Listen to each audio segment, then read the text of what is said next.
자, 지난 시간 수의 분류에 이어서 오늘은 수의 연산에 대해서 보려고 합니다. 수의 연산하면 우리가 사칙 계산을 떠올릴 수 있는데 덧셈, 뺄셈, 곱셈, 나눗셈 이렇게 네 가지 경우에 대해서 살펴보도록 하겠습니다. 그러면 정수와 유리수의 덧셈부터 보겠습니다. 부호가 같을 때 양수와 양수 또는 음수와 음수인 경우 이렇게 부호 같은 경우는 그 두 수의 절대값의 합에 양수끼리 더한 경우는 양의 부호를, 음수끼리 더한 경우는 음의 부호를 앞에 붙여주면 되겠습니다. 예를 들어서 플러스 2와 플러스 3을 더한다고 했을 때 두 수의 절대값의 합인 5에다가 앞에 양의 부호를 붙이면 되겠죠. 그래서 플러스 5가 됩니다.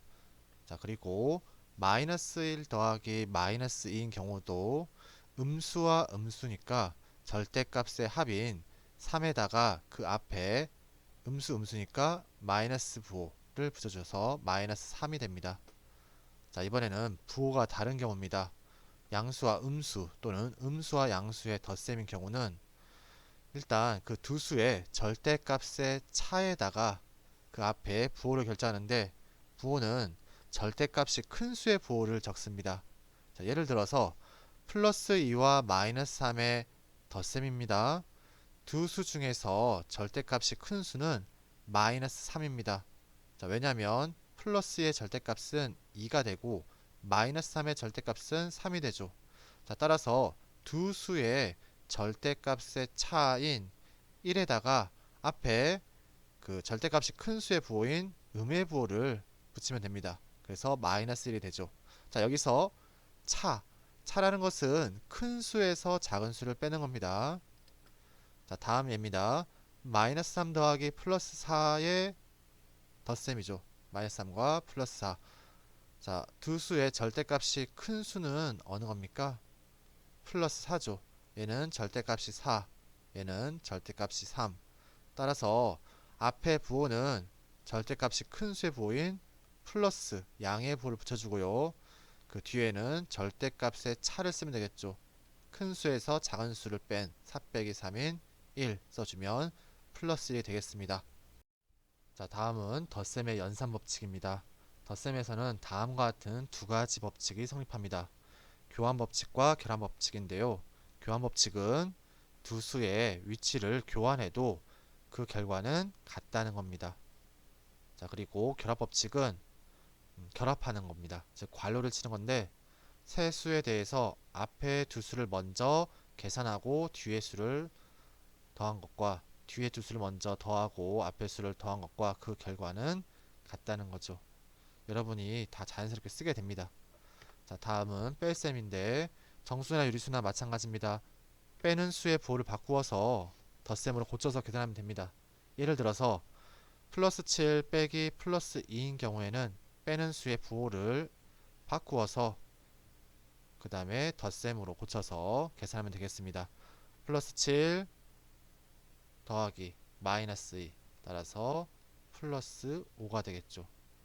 자, 특히 여기서는 플러스 같은 경우는 양의 부호이기 때문에 생략하면 7 빼기 2와 같습니다. 그래서 그냥 쉽게 5란 거 알 수 있겠죠. 자, 그 다음에 플러스 3 빼기 마이너스 2 마찬가지입니다. 빼는 수의 부호를 바꾸어서 덧셈으로 고쳐서 계산하면 되겠습니다. 플러스 3 더하기 플러스 2이기 때문에 플러스 5가 되겠죠. 자, 여기서 플러스 3 빼기 마이너스 2는 결국 플러스 5가 된다는 걸 알 수 있습니다. 자, 다음은 곱셈입니다. 곱셈 부호가 같을 때 또는 다를 때 이렇게 두 가지 경우가 있는데 부호 같은 경우는 양수 곱하기 양수 이럴 때는 절대값의 곱에 앞에 양의 부호를 붙이면 되고요. 부호가 다를 때, 즉 양수 곱하기 음수 또는 음수 곱하기 양수인 경우는 절대값의 곱에 앞에 마이너스 부호를 붙이면 되겠습니다. 자, 예를 들어서 마이너스 2 곱하기 마이너스 3 두 수가 다 음수죠. 부호 같습니다. 그러면 앞에 양의 부호를 붙이면 되겠습니다. 자, 그리고 마이너스 2 곱하기 플러스 3 이번엔 부호가 다르죠. 그런 경우는 앞에 음의 부호를 붙이면 되겠죠. 당연히 뒤에는 그 두 수의 절대값의 곱을 써주는 거죠. 자, 그리고 곱셈에서 연산 법칙이 있는데, 자, 다음과 같습니다. 교환 법칙. 아까 앞에서 덧셈의 교환 법칙처럼 그 두 수의 위치를 교환해도 그 결과는 같습니다. 그럼 쉽게 생각해서 마이너스 2 곱하기 뭐 플러스 3 이거와 플러스 3 곱하기 마이너스 2 생각해 보세요. 어떻습니까? 마이너스 2 곱하기 플러스 3은 계산해 보면 일단 절대값 곱 6에다가 앞에 마이너스 플러스니까 마이너스를 붙이면 되겠죠. 오른쪽도 마찬가지 마이너스 6이 됩니다. 그래서 같다는 것을 알 수 있죠. 자, 다음은 결합법칙입니다. 앞에서 덧셈의 결합법칙 얘기했었죠. 그 괄호를 치는 건데 앞에 두 수를 먼저 곱한 후에 뒤에 수를 곱한 것과 뒤에 수를 곱한 후에 앞에 수를 곱한 것과 그 결과는 같다는 겁니다. 자, 그 다음에 분배법칙입니다. 분배법칙 이게 중요하죠. 여러분이 이제 뒤에서 시계 곱셈을 할 때도 이 분배법칙을 이용해서 전개를 하게 되는데 이 분배법칙 잘 알아두세요. 자, 여기 A 곱하기 B 더하기 C 이 괄호가 한 묶음인데 여기서 우리는 이 B 더하기 C를 계산한 후에 A를 곱할 수도 있지만 이렇게 따로따로 A와 B를 곱한 후에 더하기 또 A와 C를 곱한 거와 같다 하는 거죠. A와 B를 먼저 곱하고 A와 C를 곱한 후에 그 두 수를 더해라. 자, 마찬가지 A와 C를 곱하고 B와 C를 곱한 것을 더해라 이런 거죠. A와 C를 곱하고 B와 C를 곱한 것을 더해라. 이렇게 차근차근 해서 분배해서 계산할 수 있습니다. 다음은 나눗셈입니다. 나눗셈도 곱셈과 마찬가지로 부호가 같은 경우 다른 경우가 있겠죠. 자, 부호가 같을 때는 마찬가지로 앞에 양의 부호를 그리고 다를 때는 앞에 음의 부호를 붙이면 되겠습니다. 자, 예를 들어서 음수와 음수의 나눗셈이죠. 우선 두 수의 절대값 8과 4 나눠줘서 2가 나올 거고요. 몫이 그 앞에 부호가 서로 같기 때문에 양의 부호를 붙여서 플러스 2가 됩니다. 또 예를 들어서 마이너스 8 나누기 플러스 4 우선 절대값 8과 4 나눠주면 몫은 2가 되고요. 부호가 서로 다르기 때문에 앞에 마이너스 부호를 붙여서 마이너스 2가 되겠죠. 그 다음은 역수입니다. 역수는 여러분 어떤 두 수를 곱했을 때 1이 되면 그 두 수는 서로 역수 관계입니다. 예를 들어서 3과 3분의 1 곱하면 1이 되겠죠. 그러면 3은 3분의 1의 역수가 되고요. 3분의 1은 3의 역수가 됩니다.